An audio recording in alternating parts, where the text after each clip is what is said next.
Some marvellous performances, incredible stuff.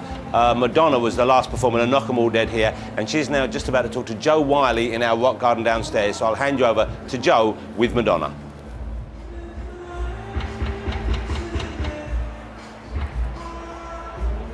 We're not getting this sound here. Could I have this sound? Even before I've had a drink of water, okay? I know, which is really harsh. I'm sorry about that. That's okay.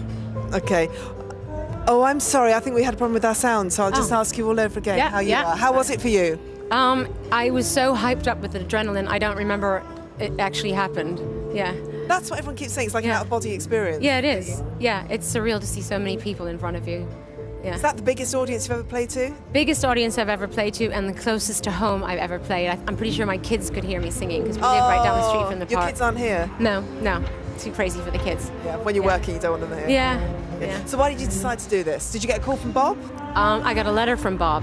A letter? Yeah, because Bob doesn't have my phone number. That's a really smart No, I got a letter from Bob. It was passed to me through a mutual friend, and I read it, and I was like, oh, that's the week I'm mixing my record, and then I have to go on a holiday with my children, and and then I thought twice about what it's all about, and I mean, you know, it's a much bigger issue than my own personal problem, so I did it. Did you do any research into it? I mean, did you... Well, I did ask Bob. I mean, listen, I didn't say yes right away, to be truthful. I just said, exactly what is it you're doing? Are you fundraising? No. Well, what are you doing? We're consciousness raising, but consciousness raising for what? And then he, you know, did elaborate on about the G8 and what was going to be happening in 3 days from now in Scotland, and that's when it all made sense to me. So.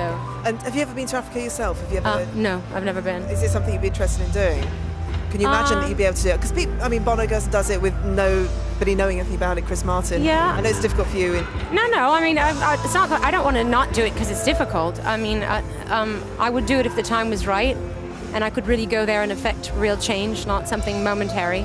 But just to see what's going on in Africa and to find yourself, No, well, I mean, I do have friends that go there, and I do know to a certain extent what's going on there, from Bill Clinton and Christiane Amanpour, who are both friends of mine. But obviously, nothing is like actually being there and witnessing it with those people. Yeah, exactly.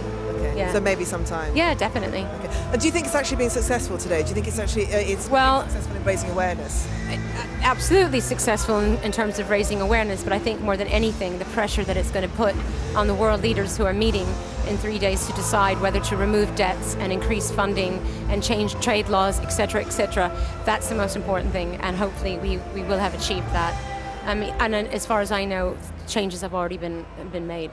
Okay. So. Live Aid, originally, you were there, you were part of the original crew that were there. How does Wearing a horrible outfit. What are your memories of it? Once again, incredibly surreal. It was one of the first shows I ever did live, and to have that many people in front of me was a bit strange. Yeah, strange. So terrifying. Terrifying, yeah. I wasn't as scared this time, just kind of bold. But it had quite a big effect on your career, didn't it? I'm not saying that you should necessarily profit it. Sorry? Yeah, of course you did, because people saw you and... I don't remember. That was a long time ago. It's a fair time ago. Yeah. Very much time ago. So you didn't have to do this because you are doing other stuff at the moment. What are you doing? You're mixing the album, or...? I'm recording a record, I'm editing a documentary, and... What's the documentary? It's a documentary I made of my tour. Ah. So like Truth or Dare Part 2 kind of thing. Yeah. And writing more books? Are there more books to come? Yeah, writing more books, all kinds of things. Still children's stories? You still? Yeah. But what I'm most looking forward to is spending some time with my children who just You do got get out a of holiday, school. do you? Yeah. Coming up next 2 weeks, I'm so happy. Oh, I bet you can't wait. Yeah. Do you miss? I guess you've been working non-stop and miss them an awful lot. I do, and I miss them a lot. Yeah. Okay. What's it like in the backstage area? Because I went out there briefly, and it was the most surreal thing because... Well, I got to meet my most favorite comedian in the whole world, Ricky Gervais. That was the highlight of my day, I've got to say.